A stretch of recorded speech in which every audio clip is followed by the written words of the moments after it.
বন্ধুরা, স্বয়ং প্রধানমন্ত্রী মোদী একটি পোস্ট করে এক মস্ত বড় তথ্যকে ফাঁস করেছেন। কিন্তু প্রধানমন্ত্রী মোদী এই তথ্য শেয়ার করার সাথে সাথেই এই আলোচনা পুরো বিশ্বে ছড়িয়ে পড়ে। কারণ ভারত যেখানে এক বিশাল বড় গুপ্তধন পেয়েছে, সেখানে বাংলাদেশ তার যোগ্যতা টের পেয়ে গেছে, বাংলা ভাষায় ওয়াকাতটা টের পেয়ে গেছে। কিন্তু এরই সাথে ভারতের প্রতিবেশী দেশ চীনেরও কিন্তু চিন্তা বাড়তে শুরু করেছে। অর্থাৎ প্রধানমন্ত্রী মোদীর একটি তথ্য প্রকাশ, একটি বার্তা, কিন্তু এর অর্থ সবার জন্য আলাদা। যেমন ভারতের জন্য এটি আনন্দের বিষয়, তেমনি বাংলাদেশের জন্য এটি এক চুল্লু জলে ডুবে মরার মতো বিষয়। আবার অন্যদিকে চীনের জন্য এটি বড় চিন্তার কারণ। তো চলুন অর্ধেক দুনিয়ায় তোলপাড় সৃষ্টি করা এই খবরটিকে খুব সহজ ভাষায় আপনাদের এক্সপ্লেন করি বা বুঝিয়ে দিই। বিষয়টি হলো আসলে এয়ার ট্যাঙ্কের সিও রবিন খুদা ভারতের 30 বিলিয়ন, মানে 3000 কোটি ডলারের বিনিয়োগের ঘোষণা করেছে। কিন্তু এই রবিন খুদা মূলত একজন বাংলাদেশি, যিনি 2015 সালে অস্ট্রেলিয়ার এয়ার ট্যাঙ্ক নামে একটি কোম্পানি প্রতিষ্ঠিত করেন, যা একটি ক্লাউড স্টোরেজের ডাটা সেন্টার কোম্পানি। কিন্তু এখন এই কোম্পানিটি বেশ বড় হয়ে উঠেছে। তবে এখানে একটা বিষয় খেয়াল রাখতে হবে, এই মুহূর্তে এয়ার ট্যাঙ্ক কোম্পানির মালিক কিন্তু রবিন খুদা নন, বরং আমেরিকার জায়ান্ট ইনভেস্টর কোম্পানি ব্ল্যাকস্টোন। কারণ ব্ল্যাকস্টোন 2024 সালে এই কোম্পানিটিকে কিনে নেয়। তবে রবিন খুদা এখন এয়ার ট্যাঙ্কের সিও পদে দায়িত্ব পালন করছেন। তো এই কোম্পানি সম্পর্কিত কিছু মৌলিক তথ্য গেল, তার সাথে সাথে আপনাদের এটাও জানিয়ে দিই, এই বিষয়টিকে নিয়ে বাংলাদেশের সমস্ত বলা ভুল হবে। এই মুহূর্তে যে সমস্ত মালগুলো যারা আজকের দিনে ভারত বিরোধী, চরম কট্টরপন্থী, ভারত ভাঙার বা ভারতকে ধ্বংসের স্বপ্ন দেখে, তারা বিষয়টিকে যেন একদমই মেনে নিতে পারছে না, যেন এদের বুক ফাটা কান্নার আওয়াজ আমার এই ভিডিওর কমেন্ট বক্সে বা ভিডিওটা দেখেই তাদের প্রকাশ পাবে। যাই হোক, কিন্তু এখন এই কোম্পানিটি ঘোষণা করেছে যে তারা ভারতের এআই ডাটা সেন্টারের ক্ষেত্রে 30 বিলিয়ন ডলার বিনিয়োগ করবে। এখন 30 বিলিয়ন ডলারের বিনিয়োগ তো কোনো ছোটোখাটো বিনিয়োগ নয়, কারণ এই পরিমাণ অর্থ বাংলাদেশের মোট বৈদেশিক মুদ্রার রিজার্ভের চেয়েও অনেক বেশি। আর এরপরে খবরটি বাংলাদেশের জন্য আরও লজ্জাজনক, কারণ কোম্পানির মূল মালিক অর্থাৎ ব্ল্যাকস্টোনের ধারণা যে বাংলাদেশ কোনো বড় বিনিয়োগের জন্য একেবারেই প্রস্তুত নয়। বাংলাদেশের ইনফ্রাস্ট্রাকচার এবং ব্যাংকিং সিস্টেম এতটাই দুর্বল যে বাংলাদেশ কোনো বড় বিনিয়োগের ট্রানজ্যাকশন সামলাতে পারবে না। অর্থাৎ বিনিয়োগের ক্ষেত্রে ব্ল্যাকস্টোন বা রবিন খুদার বাংলাদেশে বিন্দুমাত্র কোনো আগ্রহ নেই। কিন্তু এখন এই রবিন খুদা এবং ব্ল্যাকস্টোন ভারতকে এশিয়ার একটি শক্তিশালী, অভেদ্য আর নিরাপদ বিনিয়োগের সেফ হারবার হিসেবে গণ্য করেছে। তবে ভারতের ডিজিটাল দুনিয়ার এআই ডাটা সেন্টারে এত বড় বিনিয়োগকে চীনের জন্য এক বিরাট বড় হুমকি মনে করা হচ্ছে। কারণ ডাটা সেন্টার হলো যে কোনো দেশের ভবিষ্যৎ। যার কাছে যত শক্তিশালী আর যত বড় ডাটা সেন্টার থাকবে, সেই আজকের ডিজিটাল আর্টিফিশিয়াল ইন্টেলিজেন্সের দুনিয়ার সবচেয়ে বড় কিং, মানে রাজা। আর চীন এখন এই বিষয়টি নিয়ে চিন্তিত যে ডাটা সেন্টারে এত বড় বিনিয়োগ হঠাৎ করে ভারতকে চীনের মুখোমুখি দাঁড় করিয়ে দেবে।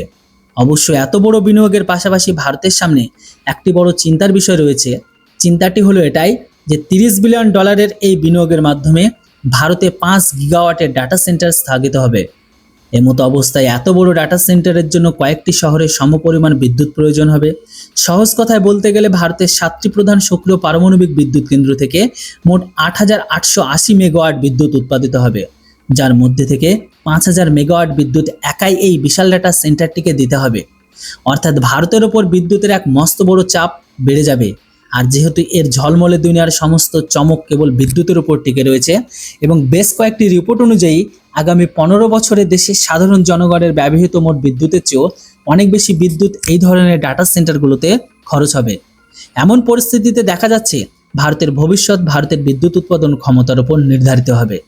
তাহলে এমতো অবস্থায় বাংলাদেশের সেই সমস্ত মানুষগুলো যারা আজকের দিনে চরম ভারত বিরোধিতা করে, ভারতকে টুকরো বা ধ্বংস করার স্বপ্ন দেখে, যারা ভারতে কোনো রকম বিনিয়োগ বা চুক্তি ইচ্ছা নেয় বা যেগুলো আছে সেগুলোকে বাতিল করার চেষ্টা করে, তাহলে সেই সমস্ত ব্যক্তিগুলোর উপর এখন এটার কি প্রভাব পড়বে বা তারা এটাকে কি চোখে দেখবে।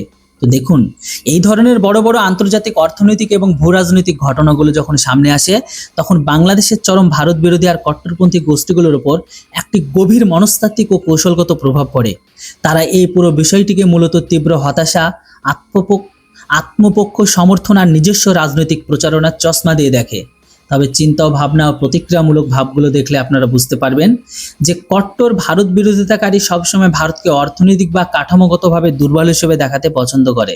কিন্তু যখন তারা দেখে যে একজন বাংলাদেশি বংশোদ্ভূত সফল উদ্যোক্তা রবিন খুদা এবং বিশ্বের অন্যতম বৃহৎ মার্কিন বিনিয়োগকারী প্রতিষ্ঠান ব্ল্যাকস্টোন বাংলাদেশকে সম্পূর্ণ অযোগ্য আর অনিরাপদ বলে মনে করে ভারতে $3,000 কোটি মানে 30 বিলিয়ন বিশাল বিনিয়োগ করছে, তখন তাদের জাতীয়তাবাদী অহংকারে একটা বড় ধাক্কা লাগে, ইগোতে লাগে যে বাংলাদেশি ব্যক্তি হয়ে বাংলাদেশে বিনিয়োগ না করে ভারতে কেন করে, যেখানে আমরা ভারতকে পছন্দই করি না। এটি তাদেরকে বা তাদের মধ্যে এক ধরনের তীব্র হীনমানতা আর হতাশা তৈরি করে, কারণ এই বিনিয়োগের পরিমাণ বাংলাদেশের বর্তমান বৈদেশিক মুদ্রা রিজার্ভের চেয়েও কয়েক গুণ বেশি। হ্যাঁ, এছাড়া রয়েছে সেই সমস্ত ভারত বিরোধিতাকারীদের ষড়যন্ত্র আর প্রোপাগান্ডা। এই গোষ্ঠীগুলো সাধারণত নিজেদের ব্যর্থতা ঢাকতে ষড়যন্ত্র তত্ত্বের আশ্রয় নেয়। এমতো অবস্থায় তারা প্রচার করতে পারে যে রবিন খুদা একজন দালাল বা দেশদ্রোহী, যিনি নিজের জন্মভূমিকে সাহায্য না করে ভারতকে শক্তিশালী করছে। ব্ল্যাকস্টোনের মতো মার্কিন কোম্পানিগুলো ভারতের ভূ রাজনৈতিক প্রভাব পড়ে বা আমেরিকা ভারতের প্রতি অতিরিক্ত পক্ষপাতিত্বের কারণে বাংলাদেশকে বঞ্চিত করেছে। তারা সাধারণ মানুষকে বোঝানোর চেষ্টা করবে যে এই ডাটা সেন্টারের মাধ্যমে ভারত বাংলাদেশের তথ্য চুরি করতে পারে বা এটি দিল্লির একটি নতুন কূটনৈতিক চাল। সব মিলে সব চরমপন্থী শুধু ভারত বিরোধিতা করে না, তারা বাংলাদেশের বর্তমান অর্থনৈতিক আর রাজনৈতিক ব্যবস্থার তীব্র সমালোচক। ব্ল্যাকস্টোন যখন স্পষ্ট ভাষায় বলেছে বাংলাদেশের ব্যাংকিং খাত আর অবকাঠামো আর বড় ট্রানজ্যাকশন সামলানোর যোগ্য নয়, তখন এই ভারত বিরোধীরা দেশের ব্যাংকিং কেলেঙ্কারি, দুর্নীতি এবং দুর্বল অবকাঠামোর জন্য বর্তমান প্রশাসন বা পূর্ববর্তী নীতিগুলোকে দায়ী করবে। তারা ক্ষোভ প্রকাশ করে বলবে দেশের ভেতরে অব্যবস্থাপনার কারণে আজ আন্তর্জাতিক মঞ্চে বাংলাদেশকে এই লজ্জাজনক পরিস্থিতির মুখোমুখি হতে হলো। হ্যাঁ, যেহেতু এই বিনিয়োগের ফলে ডাটা সেন্টারের প্রযুক্তি ভারত চীনের সমকক্ষ বা শক্তিশালী প্রতিদ্বন্দ্বী হয়ে উঠেছে এবং চীন নিজেই এটা নিয়ে চিন্তিত, তাই বাংলাদেশ ভারত বিরোধী গোষ্ঠীগুলো চীনের দিকে আরও বেশি ঝুঁকে পড়ার ওকালতি করবে। তারা দাবি করবে ভারতের সেফ হারবার হয়ে ওঠার জবাব দিতে বাংলাদেশকে চীনের সাহায্য নিয়ে নিজস্ব হাইটেক অবকাঠামো আর ডাটা সেন্টার গড়ে তুলতে হবে। ডিজিটাল প্ল্যাটফর্মে এই ধরনের মানুষজন রবিন খুদা আর এয়ারট্যাঙ্ক কোম্পানির বিরুদ্ধে এক ধরনের সাইবার ক্যাম্পেইন বা ট্রোলিং শুরু করতে পারে। রবিন খুদা বাংলাদেশি বংশোদ্ভূত হওয়ায় তাকে নিয়ে গর্ব করার পরিবর্তে তাকে আক্রমণ করার, এমনকি তার কোম্পানির সেবা বর্জনের ডাক দেওয়ার মতো প্রতিক্রিয়া তাদের মধ্যে দেখা গেলেও যেতে পারে। সংক্ষেপে যদি বলি, এই ঘটনাটি বাংলাদেশের কট্টর ভারত বিরোধীদের জন্য অত্যন্ত অস্বস্তিকর। একদিকে তারা ভারতের এই বিশাল অর্থনৈতিক আর প্রযুক্তিকে সাফল্যকে কখনোই মেনে নিতে পারছে না বা পারবে না, অন্যদিকে আন্তর্জাতিক বিনিয়োগকারীদের চোখে বাংলাদেশের দুর্বল অর্থনৈতিক আর ব্যাংকিং কাঠামোর যে কঙ্কালসার রূপ বের হয়ে আসছে তা তাদের চরম এক বাস্তবতার মুখে দাঁড় করিয়ে দিয়েছে। তারা এটিকে ভারতের সাফল্য হিসেবে দেখাচ্ছে নিজের দেশের একটি বড় হাতছাড়া হওয়ার সুযোগ আর আন্তর্জাতিক অবহেলা হিসেবেই বেশি দেখবে। বাকিটা তাদের সোশ্যাল মিডিয়াগুলোতে আপনারা নিজেরাই দেখতে পাবেন। যাই হোক, এটা নিয়ে অনেক প্রোপাগান্ডা ট্রোলিং শুরু হয়ে গেছে, বাকিটা বুদ্ধিমানের ইশারাই কাফি। যেটাই হোক, আপনারা সামনের দিনে সবকিছু দেখতে পাবেন। ভিডিওর ইনফরমেশন ভালো লাগলে অবশ্যই চ্যানেলটিকে সাবস্ক্রাইব করুন। Thanks for watching. জয় হিন্দ, বন্দে মাতরম।